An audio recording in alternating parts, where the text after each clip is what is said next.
Good morning, listeners, and welcome to episode 6 of the Blokebusters podcast. I'm Brian. And I'm Paul. And today is November 14th, 2012. And if you can't tell already, today we will be discussing the film Good Morning Vietnam. Alright, well, going briefly into some of the details here, this was released in 1987 on December the 23rd, which I was actually a bit surprised by this. I am older than this film by 5 months and 8 days. Oh, yeah, baby. Oh, yeah. Set in Saigon in 1965, and it's a story of Adrian Cronauer, Airman Second Class, played by Robin Williams, back when he was doing big comedy and serious roles there. And he is a radio DJ brought into Saigon to try and boost the spirits of the soldiers there. Rubs the two immediate superiors the wrong way, but but the one above that loves him. Taylor, I believe, General Taylor. Yes, Brigadier General Taylor. Yes, got all funny as hell, or so, I think it's something like that. Yeah. Mm-hmm. Yes, that man is funny. So he gets on well with that guy, which does help him out a couple of times. And the story is basically the first half of the film focuses more on him at the radio station, and then you start to see more of him outside the radio station trying to get close to this one girl. Yes. Ends up becoming friends with her brother. Yes. Who you find out later plays a fairly major role in a couple of there's a twist or two.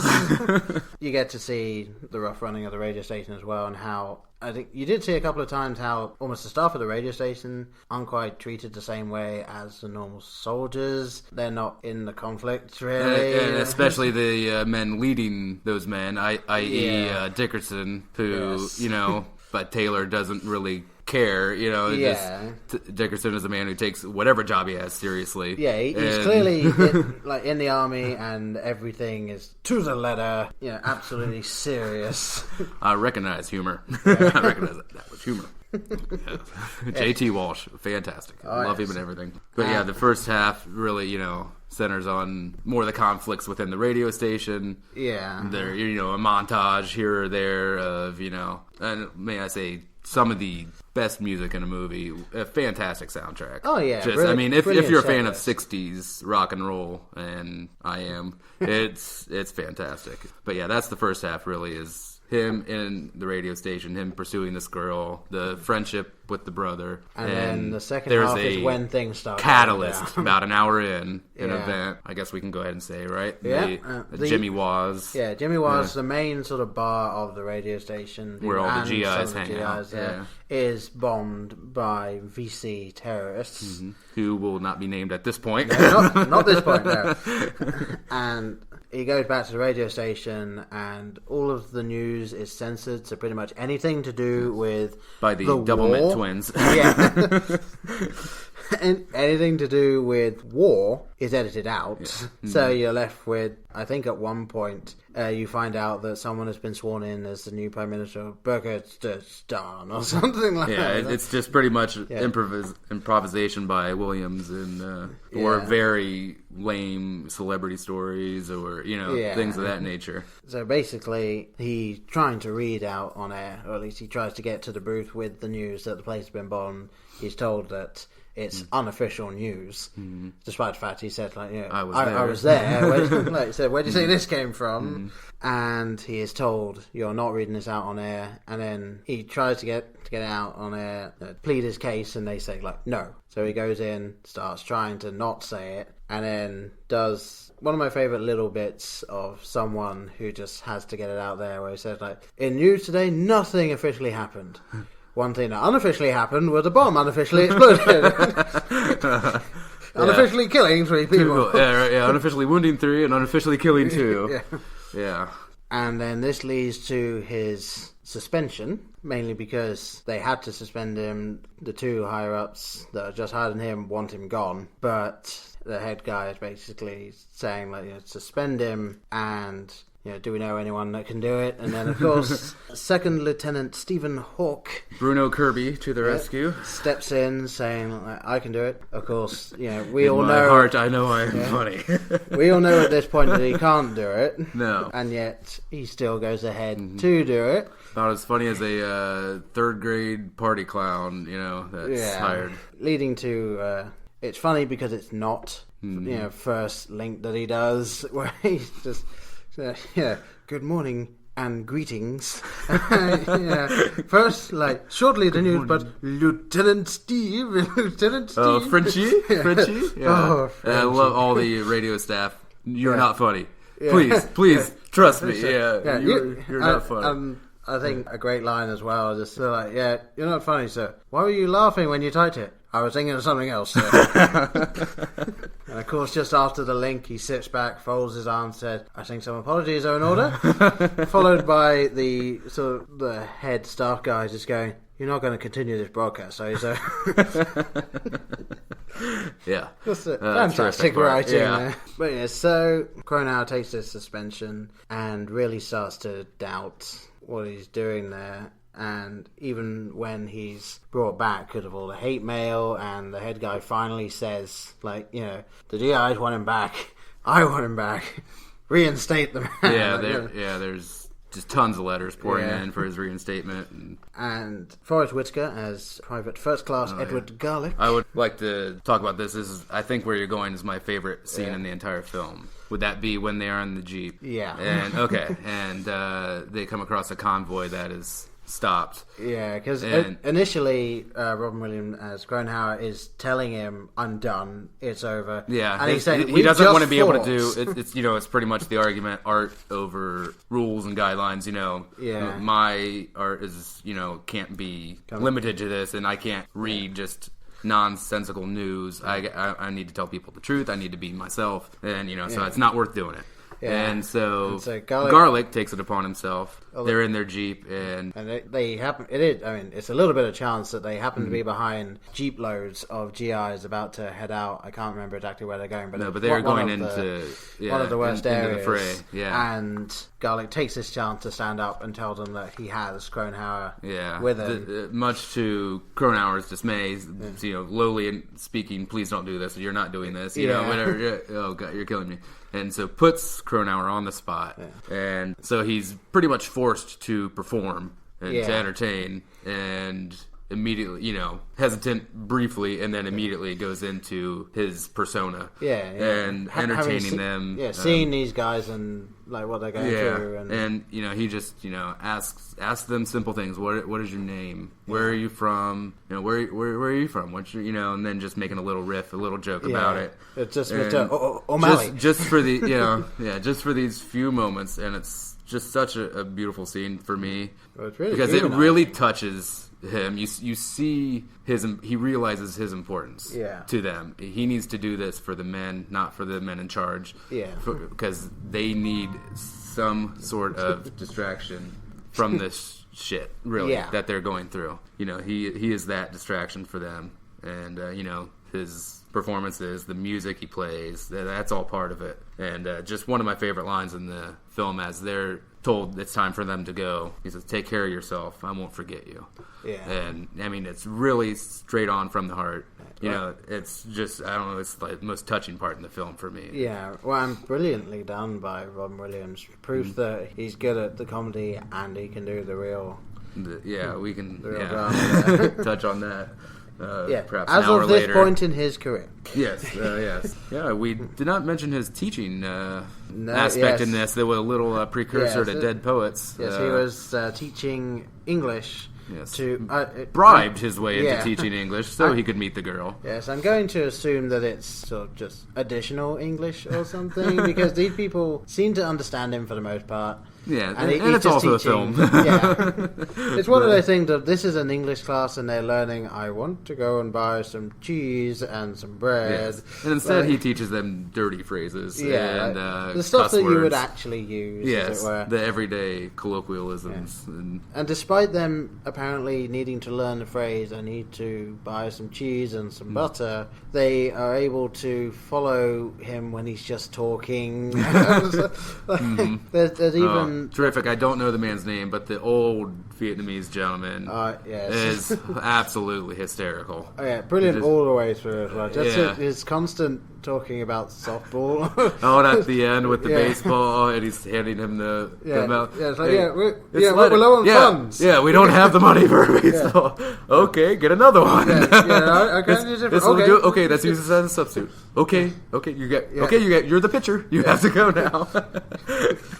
And another one from that scene, if I was just like, so run over, she's actually running home. But of course, she's back at the end of it. But whatever. Fantastic. So he's reinstated, he goes back to the radio station, does another radio show, and then he is sent off by his superior, Sergeant Major Philip Dickinson, to interview some GIs in the field. And he is sent off specifically because this guy has checked and found out that the route he will be taking is not safe. Very dangerous. Yes. Fallen into VC hands as of 2 days ago. And pretty questionable actions for someone that is by the letter a military man. Yeah, because trying to pretty much get another military man killed. Yeah. well, you see the scene where he's on the phone, he's like, talk to the GI guy.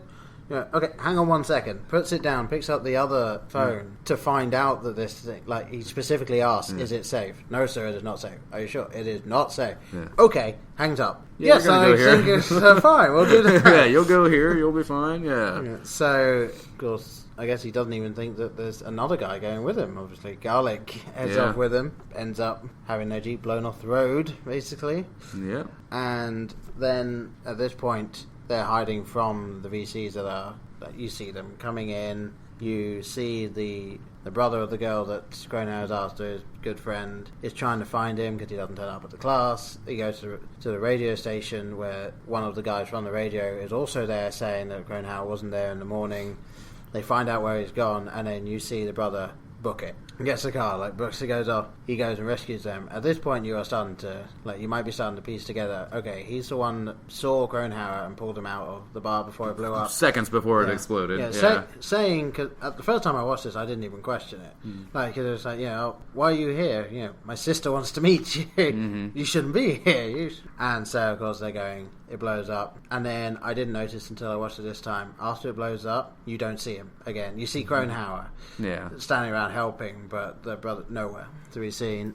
He gets into this VC controlled area and gets them out, but you don't see the VC after he turns up. No opposition to him as they make their way back. So they get picked up, brought in.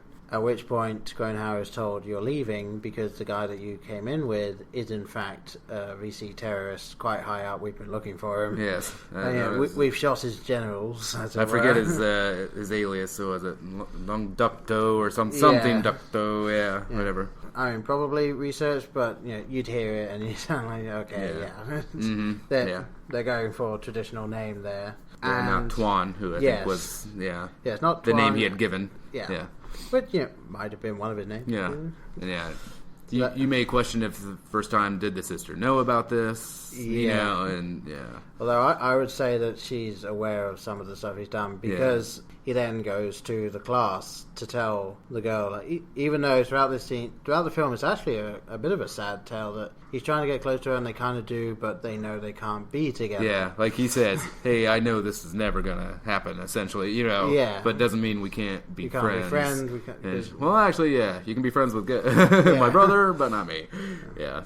So, another sort of touching moment. Very well done. Because she admits, she likes him, and he's crazy about her.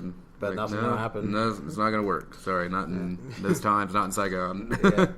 So he finds her at the class and starts to say, where's your brother? And she does, I don't know. And he snaps. He finds it's just like, bullshit.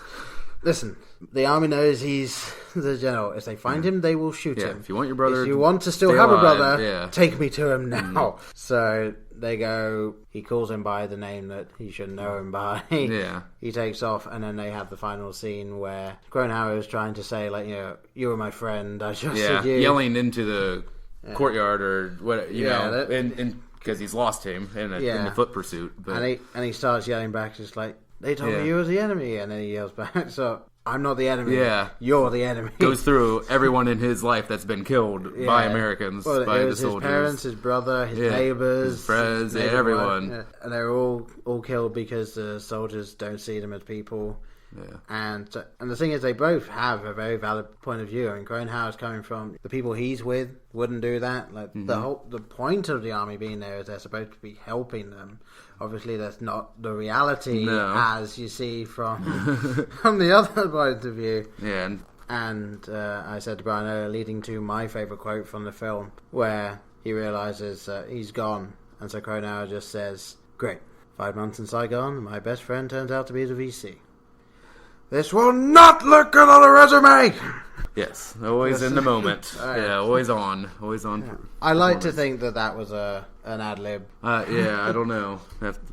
Very possible. Because could have been in there because it's not quite on the par of some of the ad libs from Ron Williams, but it does seem like they ended the completely serious scene with a little bit of a there was a little button, a little comedy button there at the end. It's they needed those moments because it's such a different film from the second half. I mean, not 180, but there are still some. Whoever said ever after the restaurant or bar explodes, it's this war is touching closer to Kronauer than he ever imagined. Well, I wanted to say, actually, while we're on that subject, one of my favourite things about this film is that it's almost following Kronauer. You see how his priorities start to change, because in the first hour you see mostly the radio station and then some of the outside things where he's with the girl. And then as it goes on, you see less and less of him in the radio station and more of him outside, as he's starting to realise it's this class that I'm after, it's the girl that I like, it's the guy that I'm friends with, this is my life now. And I'm doing the radio show, rather than originally he's brought in to do the radio show and he's just outside having a laugh. And obviously with the bombing, that is a nice way of being like, okay, now it's serious, now it's the outside. And it's a wonderful give and take with Robin Williams and the Vietnamese he interacts with, because he learns so much and has taught so much, and in return he gives them so much.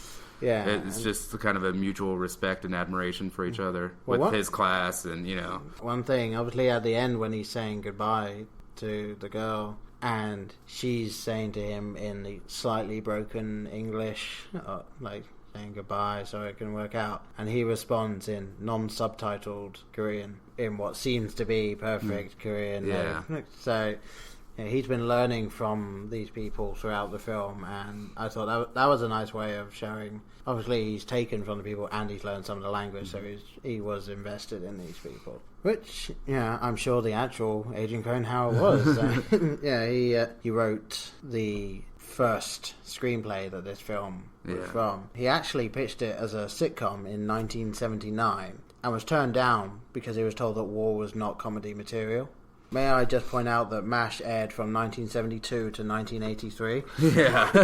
And the U.S. Pulled out of Vietnam in 73. So this is... Well, the combat forces pulled out in 73. So this is, it is a while after it happened, and MASH is on, war can be a comedy material, and he was just flat out they said no. At which point he then changed it into a film script. Robin Williams liked it, picked it up, and several years later ends up being this film. And did we mention Barry Levinson picture? I don't know if we had, but yes, I did not mention that one. You may have seen a film or two of his, listeners. He's always seems to knock it out of the park. Well, the only other detail, since we're going through that, the budget for this film was $13 million, and the box office, this is the box office for this film, $123,922,370 US. I did not contribute one of those dollars. Yeah. I was a little too young, and you weren't born. Yeah, no, I was. Oh, you were, Yeah, yes. I was. I'm sorry. But I seriously doubt my parents would have taken me to the cinema to see this. Yes, please don't take your babies to the cinema. Even though it was released just before Christmas. A wonderful Christmas film, this one. Oh, yeah. So, yes. Now, I briefly would like to go into just Robin Williams a Sure. little bit, if we have a little time yet. sure. Oh, I'm sure just our we've got thoughts, each of our thoughts on his career. I'll go ahead and say I much prefer the dramatic roles over the comedic roles. Yeah. Especially, like this movie was 87. I probably first saw it in maybe early 90s. Right. 93, 94, maybe 10 or 11. VHS, and I'm guessing. Yeah, I'm sure. My parents had it taped or something, but watched it and didn't understand a lot of it. Where I learned the phrase light in the loafers, first time I ever heard that. And I think I recall asking my dad, and he just... bite off the time until I forget I asked that or something. Yeah. But, so it was 87, and I wasn't jaded by the whole Robin Williams shtick at that point. Right. The whole, switch into 100 voices in 5 seconds and, The run Aladdin. around. And, if you've seen his Broadway performance, which I own, it's wonderful, but I'll never watch it again, just it's played out for me. Right. But, is that the one from Live the on early Broadway. 80s? No, this was early 2000s, I want to believe. It was maybe a year or two after September 11th, I want to say. Okay, I need to see I / think, hear someone that correct one me then. on that year, but it was around that time. It was, Right, because I myself have only seen 2 of his live shows. His most recent one, Weapons of Mass Distraction, I'm fairly certain that's right, and I think his earliest one, where I think he was in New York, and I saw it. My parents had videoed it, and so it's fairly grainy. Yeah.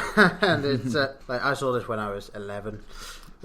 Not suitable for an 11-year-old to be watching it, but I found him funny, and then as I got older, I realized more of it was funnier than I thought. But whatever. But anyway, my point was that I'm a little over his comedy stylings at this point. Right. My taste of, I don't want to say advanced, they've just Changed switched enough. course, and so I much prefer his dramatic roles, i.e. Good Will Hunting, The Fisher King, Dead Poet Society, Awakenings. Each one of those a fantastic performance by 1 hour Robin photo. Williams.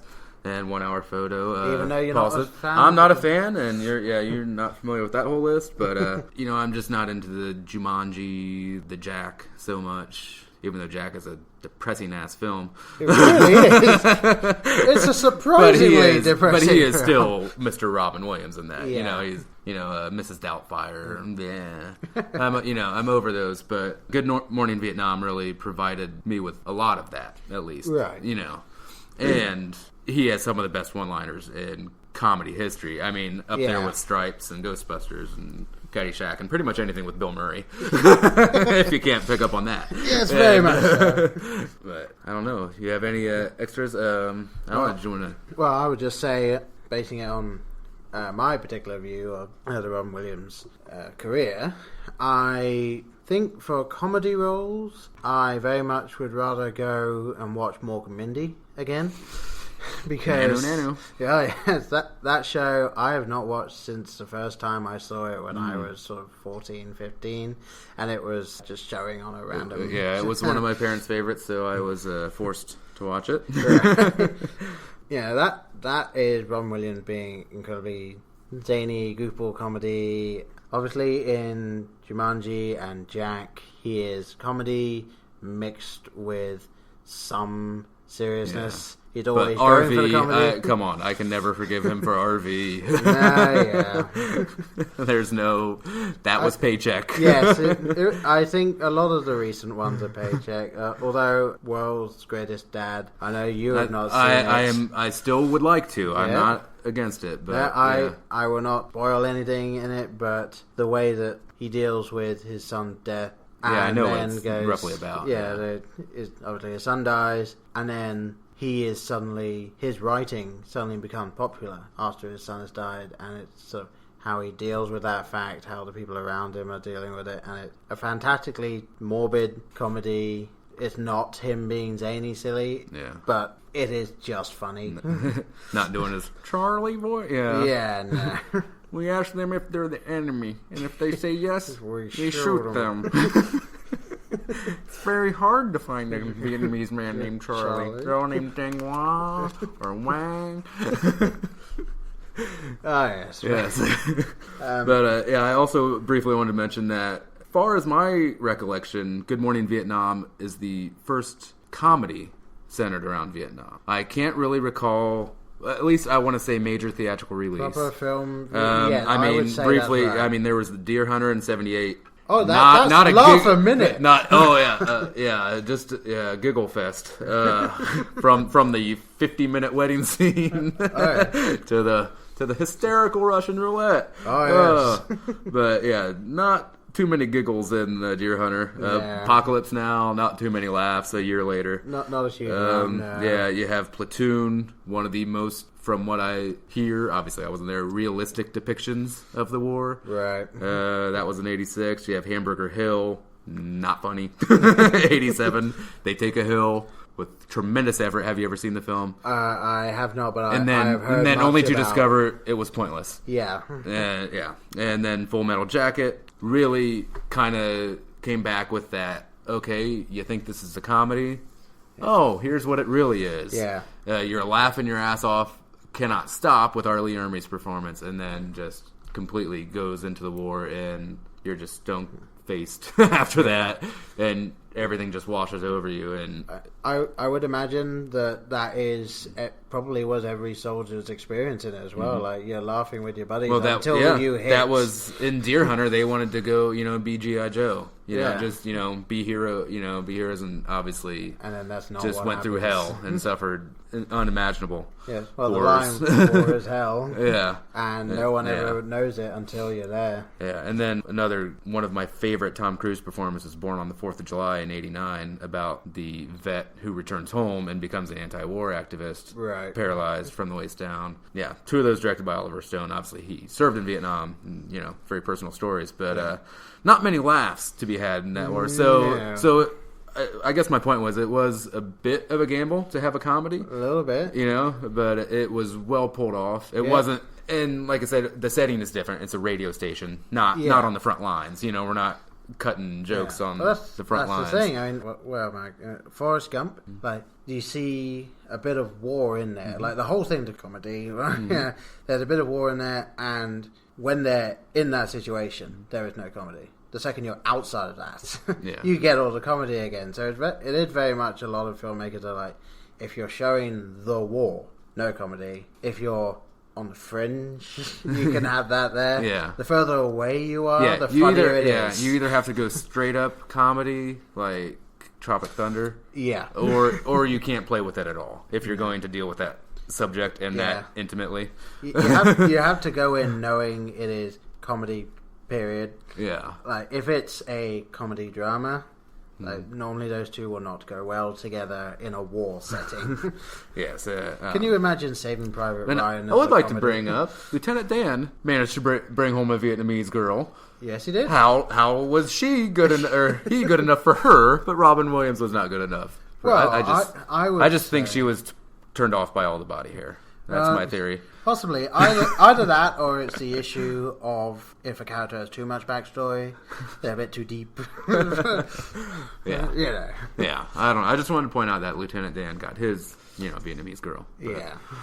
But anyway. So, just going back to the Robin Williams thing, I was going to ask you a question. What was the first Robin Williams film you saw that you recall? That I recall. Probably... I want to say Dead Poets Society. I think was probably the first one on TV. That would have been... That was my introduction, really. That would have been a good one. I didn't see that until about 5 years ago. Mainly because my wife told me it was one of her favourite films growing up, and so I said, okay, we got it, we watched it, and I really enjoyed it. A fantastic film. I can't remember the name of the main student in it, but obviously now he's famous as Wilson in House MD. But fantastically acted by him and Robin Williams again, so doing justice. Doing a mostly serious role, obviously, it's a bit funny, but and the first film I ever saw with Robin Williams in was technically Aladdin, but I don't count that because kids' film, it's his voice. Voiceover. The one that I actually first saw him in was Jumanji, because I was the age when that came out that my parents would take me to the cinema to go and see it. So that was the first film I saw with him in it. Now, have you ever seen his first main role feature film, Popeye? I have not. You have not seen that, okay. I saw that about 6 years after I saw Jumanji, and it's amazing to think that the guy that made Popeye made Good Morning Vietnam, made Dead Poet Society, and it's nothing really against Robin Williams, it's just that film. I wouldn't want to pick that film as my first film, you know? Yeah. He's Popeye. I knew that. Yeah. I've seen scenes and clips and different award shows and things like that. It is just him mugging for the entire film because that's what the role requires.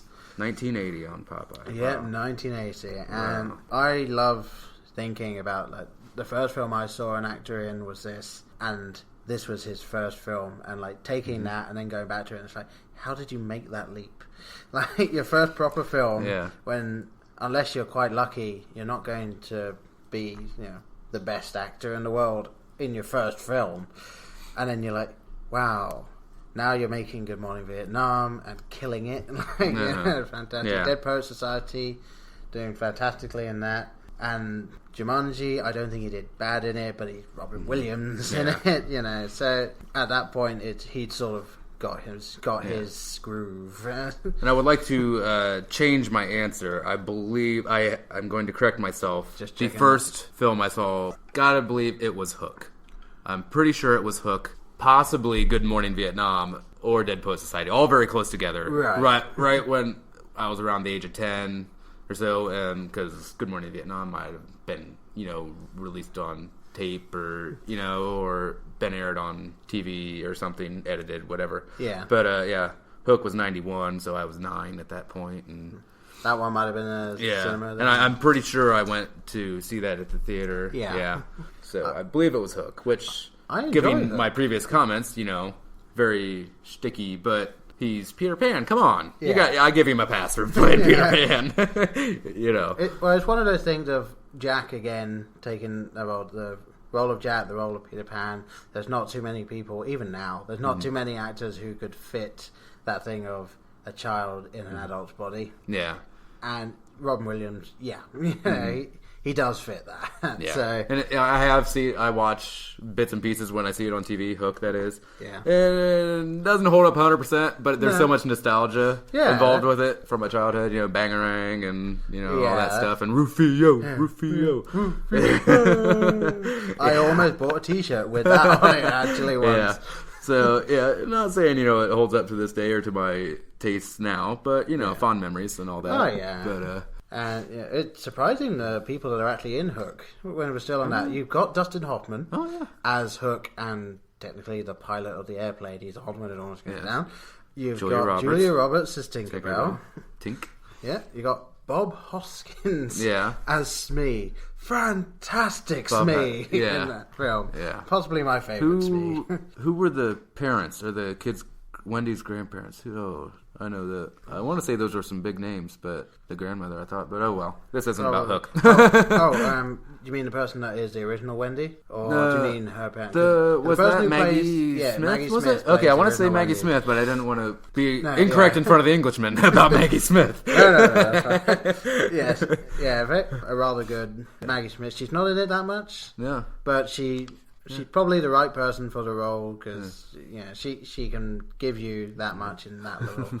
We'll steer this pirate ship back to Good Morning Vietnam. Good morning. And I don't know. I just briefly wanted to state that this is a Wednesday. Sunday was Veterans Day, so I don't want to speak for my partner, but I think I can say that both of us want to thank all veterans I would in our respective countries, and even your adopted homeland of America, for their service, for everything they do. Yeah, I mean, I myself would not join the army, mainly because I don't think I'm that sort of person. I probably could never go to another country and start shooting a gun at someone. But for all those people that felt the calling, they had to go. Thank God there are those people, because they protect our asses. Yeah. So we can talk about movies and be stupid. Yeah. And obviously you've got the world wars and stuff where that was that both of was my hell. grandparents, or both of my grandfathers served in that war. You know, and my father in Vietnam.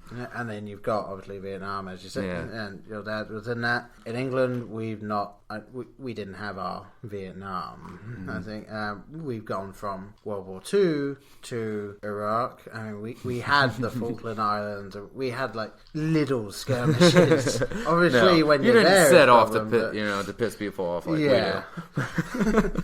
Well, no, you guys, Let's not, you guys just bring freedom. Yeah, that's right. I don't want to get into the politics here too much, but yeah, we joke. We're not here to pass. Seriously, thank you to the veterans. I just wanted to get that out there. Yeah, for people who are willing to go out and do that and risk their lives, like just thank you for being able to do that, for getting up and doing it. Yeah, saving my lazy ass. Thank you. Yes, sincerely. So I think we should get to our ratings. All right. I will defer to you, sir. Well, I had a bit of trouble coming up with my rating, mainly because I had the nostalgia of a then and now rating. Yeah. We can do both. That's fine. All right. I would say as a then rating. Then, so when I first saw it. I first saw it when I was a bit too young to understand everything. As did I, And then I saw it several times growing up. So this is sort of an amalgamation of as I grew up and understood more. My original rating would probably be something along the lines of sort of a minus... Yeah, I'm having trouble with this. I will say minus 1.5 or minus 2. Wow. Somewhere in that, I can't shift because obviously I'm older now and haven't gone through it. Because I love the characters. Back then I would have said it was a bit too long for a story, but that was because when I was younger, short attention. I had a little bit of a short attention span, and because of Ron Williams, I was expecting more comedy. Yeah, but that would have been the only thing that would put me back on that. Right now, I would actually say it's gone down a little bit from then. Because I was just thinking of trying not to have that nostalgia haze in there. I would go for a minus. I'm going to say 3, a minus 3, just because, as we've been saying, as you've probably been listening to, Robin Williams is fantastic. One of his better roles, if not his best role, mixing the comedy with the seriousness. Because he's got brilliant roles doing just serious. He's got good roles doing just comedy. The Oscar-winning Goodwill Hunting, of course. Yeah, but this is possibly his best balance film, where he's doing the comedy and he's got that serious edge through it as well. A couple of the characters for me kind of not so much fell flat, but felt underdeveloped. I mean, several of the radio staff that you see quite a lot, you don't really get to know. And they're just sort of there. Yeah, they aren't fleshed out too much. But, once again, the running time of, I think, 2 hours and 1 minute or something like that. Something like that, yeah. Obviously, without credits, it's about just under 2 hours. Yeah. But the characters that you do get to see, they do that really well. Yeah. And I think it's a good Vietnam film. It's not necessarily... If you were going to try and see, what was Vietnam like... Not necessarily you the film want to watch you. Platoon, or you want to watch Deer Hunter, or things like that. This is very much just it's set around Vietnam, but still a very good film. I did like the look of it. They almost sort of went grainy with it a bit. I mean, it might have just been the filming at the time. That's just what was available to it. But they seem to do like when you see the old Asian cinema films and you see this, and it's got that grainy quality to it. Yeah, that's kind of what they seem to be going for when they're out and about in Vietnam, and it's a bit more crisper when they're in the studio. So I like that. Yeah. But yeah, as a general recommendation, I would say definitely see the film at least once. Good Ron Williams. It's good just to hear the one-liners in his broadcast. Hopefully we didn't ruin all of them for you. I think we left plenty. There's several in there. Pretty much all of the radio broadcasts, with the exception of when they obviously had plot points to get through, were ad-libbed by Robin Williams. Watch it for the soundtrack, watch it for Williams' performance. And watch it so that you can see Forrest Whitaker Yes. who, as I was saying to Brian before, has now played people like the Dictator in Last King of Scotland. Watch him being this goofy klutz of a man called Private First Class Edward Garlick. Who never did requisition a name change. No, but only to have his middle name changed. to trouble. Yeah, so if I may offer my ratings real Sure, quickly. go ahead. Okay. I just want to say, back then, maybe first seeing it, I would say probably, mostly because I didn't follow what was going on. Probably saw too young of an age. Right. A lot of the material probably too heavy for me. Didn't get a lot of the references. Yeah. I probably still don't get all of them. Oh, yeah. Me too. I would probably say back then maybe like a -5 or something. And I would say now, just watching it this Monday, I would go with a -3. I would think. And it still holds up. Fantastically funny. And it's just, overall recommendation. Yeah. You need to catch it at least once. Yeah. One thing I was going to say, it's just a stupid thing, really. The guy that played Brigadier General Taylor, I tried looking up his previous roles, or just his entire role series, and I realised, somewhat sadly, that I would best know him as Mr. Binford from Home Improvement. Wow. Yeah, it's all right. It's all right. It's one of those Good pull. actors. Good that pull. Right. One of those actors that I realised, wow, I've not seen much of his catalogue. Or maybe doesn't have much of one. I don't know. Yeah, all right. true. Okay. I think that's going to about do it for us. Is that true, sir? Yeah, that should be about it. Thanks for sticking with us. Yeah, I just want to say, as I just wanted to say the last time, you can follow us on Twitter at Blokebusters. You can follow us on Facebook at facebook.com/Blokebusters. You can send us an email at blokebusterpodcast@gmail.com, mainly because I somehow didn't put the S in there when I registered it. You bastard. Oh, yes. And do send us anything. Like, seriously, any feedback. Correct us. Correct if I'm off a day on something, quoting something, whatever. If I missed an apostrophe in quoting something, whatever. Just, yeah. We'd love to hear that stuff. We'd like to hear constructive criticism, good stuff, whatever. Yeah. Or please die, whichever you prefer. Yeah, right. So, I've been Brian. And I've been Paul, and I've also been pleasantly surprised that Brian could remember his name. It's tricky. I have an identity crisis. And I just, thank God I have notes. Oh, yes. All right. I think that'll do it for us. Yeah, that's it. Later on, folks. Right.